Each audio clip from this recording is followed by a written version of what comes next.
हाँ। 2014 से बाद सारे निजी संस्थानों को एग्जाम कंडक्ट करने का तेजस्वी ठेकेदारी यादव, जो है तेजस्वी वो यादव, चालू हो ना ना गई। ना ना, तेजस्वी यादव, रही बात तेजस्वी यादव की, तेजस्वी हाँ, यादव, बोल रहे हैं मैं बोलिए। बोल रहा हूं हाँ, जी। बोलिए। रही बात तेजस्वी यादव की, तो फिर इनकी क्षमता नहीं है गवर्नेंस की, सरकार चलाने की। अगर कोई विपक्ष का नेता सरकार के सिस्टम को हथिया कर पूरी सिस्टम चला रहा है तो इनकी इनकी क्षमता नहीं है सरकार चलाने की। इनको अभी से अभी अभी सरकार छोड़ देनी चाहिए। बिल्कुल इनकी कैपेबिलिटी नहीं है, एबिलिटी नहीं है, तो इन्होंने सरकार छोड़ देनी चाहिए। रही बात आपके ईओयू ने इंक्वायरी की तो प्रीतम को क्यों नहीं बुलाया? आज भी प्रीतम को बुलाना चाहिए। और अगर ऐसा लगता है इनको कि तेजस्वी यादव का उसमें हाथ है तो उनको भी अरेस्ट करना चाहिए। ये हम मांग करते हैं।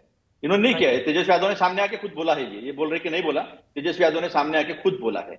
ये ब्लैटेंट पेपर लीक जो है, ब्लैटेंट एक दो किस्से होना, उसके ऊपर गवर्नमेंट का जवाब आना, ये अलग बात है जो हमने किया है। मैंने आपको एग्जाम्पल के साथ बताया। लेकिन ब्लैटेंट 21 पेपर गुजरात में लीक हुए, किसी को सजा हुई? व्यापम घोटाले में 75,000 नौकरियां लूट ली गई, 100 से ज्यादा लोगों की हत्याएं हुई, किसी को सजा हुई? नहीं हुई। राजस्थान में जरूर पेपर लीक हुआ था, लेकिन वहां पर ऐसा कड़ा कानून बनाया गया जिसमें आजीवन कारावास और 10 करोड़ रुपए का जुर्माना, और वहां पर पब्लिक सर्विस कमीशन के मेंबर को भी अरेस्ट किया। चल हो जा शुरू। केसरिया से मन जोगी हुआ रे, दिल झूमे देखो पतवारा हुआ रे, दिल झूमे देखो पतवारा हुआ रे। हर पल मनाओ केसरी त्योहार। विमल, बोलो जुबान केसरी। गया है वही तो वाला ना जिसमें सचिन पायलट ने खूब मांग की थी और बगावत की थी, वही परीक्षा लीक ना। देखिए, उसमें मैं तो कार्रवाई की उसकी बात कर रहा हूं, कानून बनाया उसकी बात कर रहा हूं। ये कानून तो इन्होंने अभी बनाया जब बहुत प्रेशर आया। हरियाणा में पेपर फूटे, महाराष्ट्र में तो लाइन लगी है पेपर लीक होने की। तो ये लाइन से हर स्टेट में पेपर लीक होना, और मैं इन्होंने गिनाया ना, तो एक दो सेंटर की बात की। इन्होंने तो 10वीं का भी पेपर फोड़ दिया यूपी में, वो सारे आपने टीवी ने दिखाया। अब मैं गिनता हूं सिरे से कि कितने इन्होंने घपले किए 2014 से। अगस्त 2014 army recruitment exam paper leak, जून 2015 एआईपीएमटी परीक्षा लीक, मार्च 2016 एसएससी सीपीओ एसआई एएसआई लिखित परीक्षा लीक, जून 2016 BA first year English paper Delhi university leak, जुलाई 2016 नीट 2 पेपर लीक, फरवरी 2017 आर्मी रिक्रूटमेंट पेपर लीक, मई 2017 एसएससी एमटीएस पेपर लीक, मई 2017 NEET paper leak, 2018 combined graduation level exam leak, मार्च 2018 class 10th का गणित और 12th का इकोनॉमिक्स का पेपर लीक, दिसंबर 2018 Gujarat police constable recruitment paper leak, मार्च 2019 इग्नू का एमसीए और बीसीए के 3rd सेमेस्टर का पेपर लीक, मार्च 2019 महाराष्ट्र बोर्ड की 10वीं कक्षा के 2 पेपर लीक, फरवरी 2020 यूपी बोर्ड का 12वीं का इंग्लिश पेपर लीक, सितंबर 2020 नेशनल लॉ एडमिशन टेस्ट का पेपर लीक, फरवरी 2020 मणिपुर का 11th बोर्ड का पेपर लीक, नवंबर 2021 यूपी टीईटी का पेपर लीक, दिसंबर 2021 जीएस एसएसबी का पेपर लीक, मई 2021 BPSC combined prelims paper leak, मार्च 2023 और सुनिए, और इनके यहाँ जो पटवारी की परीक्षा में टॉपर आई थी उसे एमपी का कैपिटल नहीं मालूम था। अच्छा ठीक है अतुल भाई, एक सवाल मेरा, उसके बाद शिवम जवाब देंगे आपका।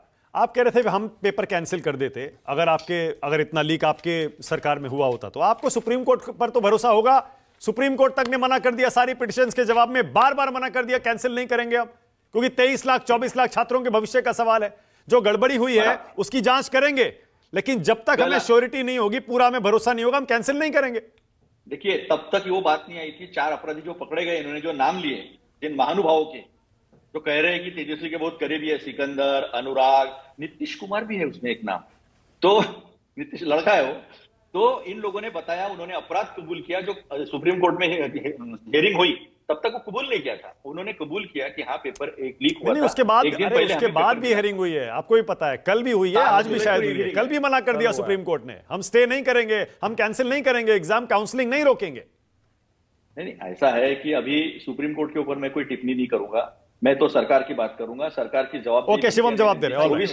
24 लाख बच्चों को अगर ऐसा लगता होगा, 24 लाख बच्चों को जो पास हुए उन्हें लगता होगा काउंसलिंग होनी चाहिए, जिन्होंने मेहनत की उनको न्याय मिलना चाहिए, उनके खिलाफ मैं बिल्कुल ठीक है। ओके, लेकिन 24 लाख बच्चों को अगर ऐसा लगता होगा और उनके पेरेंट्स को ऐसा लगता होगा, अभिभावकों को, कि हमारे सपनों को चकनाचूर किया है पैसे के बदौलत, पैसे वाले लोगों को अगर डॉक्टर बनाया है, तो इस देश में गंगा में। ठीक है, ओके शिवम जवाब दे रहे हैं। शिवम त्यागी आपकी बारी। शिवम त्यागी।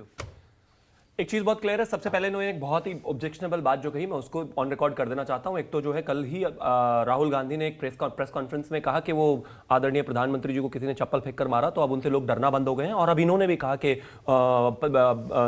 बनारस में जो है प्रधानमंत्री को फूल फेंक के मारा और ये है और वो है, ये स्थिति हो गई। मैंने कहा किसी को सुन लीजिए, मैंने सुना बहुत अच्छे से, मेरे कान हैं।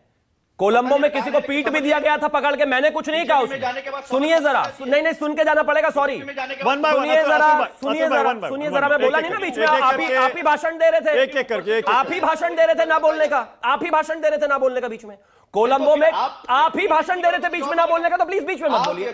बीच व्यक्तिगत आपने किया, अरे आप कर रहे हैं, आपके नेता कर रहे हैं, सुनकर जाइए, बिल्कुल नहीं बच के जा सकते, सुनकर जाइए जरा, सुनकर जाइए। नहीं प्लीज, मैं रोक रहा हूं। अतुल भाई, वन बाय वन देखिए, आप सबने आपकी बात सुनी, आप भी सुनिए। थैंक यू, मैं फिर से कह रहा हूं, सुनिए प्लीज, थैंक यू। मैं उस पर भी आ रहा हूं, छोड़ूंगा नहीं किसी भी सवाल। चलिए, किसी को कोलंबो में पीट भी दिया गया था, मैंने उस पर सवाल नहीं उठाया, इसका यह मतलब नहीं है कोई उनसे डरा नहीं था। इस देश में मेरे देश के दो प्रधानमंत्री को गोली मार दी गई, जिसका दुख है मुझे, और उन्हीं के खानदान में से कोई बेशर्म आदमी बैठकर अगर ये कहेगा कि चप्पल मार दी डर खत्म हो गया, इसका मतलब जिनको गोली मार दी थी उनका डर खत्म हो गया था क्या? जिसको बट से मारा था उसका डर खत्म हो गया था क्या? भाषण संभाल के बात कीजिए, अपने नेता को कहिए जबान संभाल के बात करें, जबान संभाल के बात करें। इस देश ने प्रधानमंत्री खोए दो बेशर्म आदमी, अपने परिवार में देख लो कम से कम, और भी कुछ नहीं दो, अपने परिवार में देख लो। ये अराजकता को, एनार्की को, और इसको जस्टिफाई मत करो कहीं पर बैठकर, जस्टिफाई मत करिए, बेकार की बातें करते हैं बिना किसी अतुल भाई एक एक करके रुक जाइए, वन बाय वन। आपके पार्टी के एक नेता को, बिल्कुल, मैं क्या पार्टी छोड़िए, आपके नेता सुप्रीम लीडर बैठकर उनके प्रवक्ता को ये शोभा नहीं देता, और उनके प्रवक्ता को भी ये शोभा नहीं देता। मजाक बना रहे हो यहाँ पर बैठकर, जिस चीज में आप इस देश में। चलिए आगे बढ़िए, आगे शिवम, आगे बढ़िए, आगे बढ़िए। Thank you. ओके, अतुल भाई रुक जाइए, अतुल भाई एक सेकेंड, अतुल लोंडे पाटिल 1 सेकेंड रुक जाइए, छोड़ दीजिए, रहने दीजिए, चलिए आगे बढ़िए, जल्दी आइए। अब इसके आगे प्लीज चुप रहिए ना, चुप रहिए। क्या आतंकवाद को और इन सब चीजों को जस्टिफाई करना बंद करिए। इसके भुक्तभोगी आपका प्रथम परिवार भी रहा है, कम से कम इतनी तो शर्म रहनी ही चाहिए इस देश को। हाँ तो फिर चुप रहिए, बीच में मत बोलिए। थैंक यू, मुझे समय बर्बाद नहीं करना अपना, और अपने बनाए हुए रूल पर कम से कम कायम रहा कीजिए कि बीच में नहीं बोलना है। जब बस की नहीं है डिबेट करनी तो एक तरफा बोलने की कोशिश मत कीजिए, या तो सुनकर जाइए जवाब, या फिर चुपचाप सुनिए जरा भी यहाँ पर चुपचाप सुनिए। तो लॉन्डे पाटिल प्लीज, नाम पे लॉन्डे है तो लॉन्डे मत बनो। अरे पर्सनली ओके, अतुल भाई रुक जाइए प्लीज, एक सेकंड रुक जाइए, एक सेकंड। अब बाकी 4 और लोग वेट कर रहे हैं, मैं उनको टाइम नहीं दे पाया बिल्कुल। बोला आपके बीच में जवाब मिलेगा। अरे ओके, अभी जवाब दीजिएगा अतुल भाई, जवाब दीजिएगा, रुक जाइए, मैं आपको मौका दूंगा, जवाब दीजिएगा। जवाब देने की, सुनने की हिम्मत होनी चाहिए, हिम्मत रखिए सुनने की, हिम्मत। One by one only Shivam के आगे। अतुल भाई एक सेकंड रुक जाइए, 1 सेकंड, रुक जाइए। अरे भाई दीजिएगा जवाब, रुकिए ना एक मिनट, खाली शिवम को स्क्रीन पर लाइए, शिवम अपनी बात पूरी करिए। Thank you. जल्दी आगे आना चाहता हूं। इन्होंने कहा कि अगर तेजस्वी यादव का पीए यहां पर है और इस तरीके से चीजें हो रही है तो सरकार तो बहुत कमजोर है, सरकार गिरफ्तार क्यों नहीं कर लेती, और सरकार ये क्यों नहीं कर लेती। ये रे पेपर, ये रही कॉल डिटेल्स, ये रही उनके प्रीतम सिंह की कॉल डिटेल्स, जूम करके देख लीजिएगा, और अतुल लॉन्डे पाटिल को भेज भी दूंगा। ये रहा रिक्वेस्ट, 4 तारीख और 5 तारीख के लिए हमारा कमरा बुक कर दीजिए। कौन उप मुख्यमंत्री का पीए जो है इस चीज को वो करता है। और सुनिए, रही बात गिरफ्तार करने की, ये कह रहे हैं कि हम डरते, हम नहीं डरते। अरे हम अगर कोई घोटाले में फंसा तो चाहे वो मुख्यमंत्री भी क्यों ना हो, हम उससे नहीं डरे, तो एक पूर्व मुख्यमंत्री से तो हम क्या डरेंगे। और जहां तक बात इस देश के बच्चों की है, तो बच्चे इस सरकार का भी और देश का दोनों का ही भविष्य है, उनके मामले में तो बिल्कुल पीछे नहीं है। ओके, अब रुक जाइए, ऑल राइट, ओके अब रुक जाइए, ओके अब